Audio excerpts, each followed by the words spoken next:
Here. Yan, okay. Alright, eto. Sa issue ng West Philippine Sea, tama ba ang ginagawang pivot ng administrasyon sa US mula sa China? Hindi ako sang-ayon. Sapagkat tatandaan natin at nandito naman yung team mo, suriin ninyo yung naging pahayag ni Bongbong Marcos noong 2022 SONA.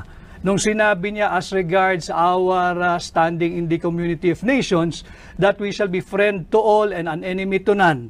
Nag-pivot ka na. Andito na tayo, kaaway na natin ang China dahil we are pursuing hindi na independent foreign policy, kundi interest na ng Estados Unidos ito with the proliferation of US military bases. Yung EDCA yan, US military bases yan But that's not a US military base. EDCA is not. No.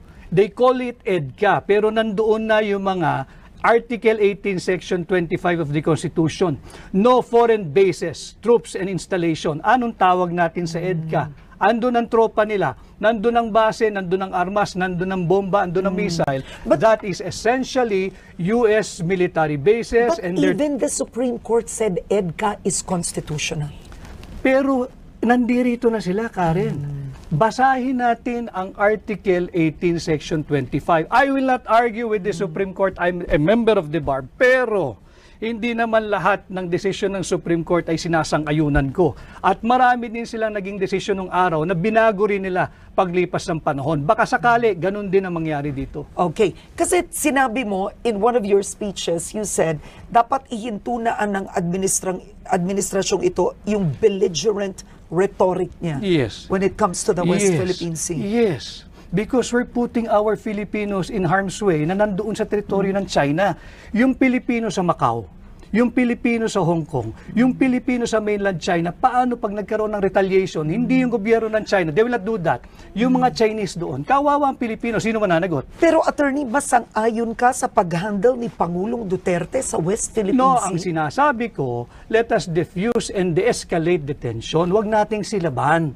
Sapagkat yung ginagawa ng mga matatapang na nagsasalita dyan sa gobyerno, that is even punishable under RPC Article 118, Karen. Okay. Alright. Bawal yan. Ang dami ko pa kasi gusto itanong sa inyo Ayoko matapos itong 20 minutes. Kaya pa ba isa muna? Kaya pa ba isa? Very quickly lang. Eto, mabilis dapat. Solusyon sa mataas na presyo ng bilihin. Kampanya ni BBM, nandun ka. Sabi nyo, ibababa nyo bigas. 20 pesos Wala kada na ako kilo. dun Wala na ako dun. Kasalanan niya yan. Sapagkat yung budget, sinimulan natin sa budget, talagang inflationary yung budget. Hindi ito developmental budget na dapat sinusulong ng lahat ng Pangulo. Dapat, para malabanan natin yung pagtaas ng presyo, magsimula sa gobyerno.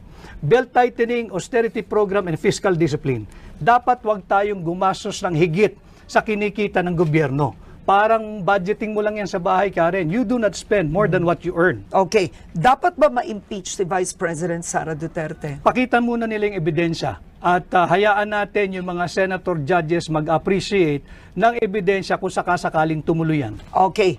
Last words. Bakit dapat iboto si Attorney Vic Rodriguez? Sapagkat ako'y lalaban sa korupsyon.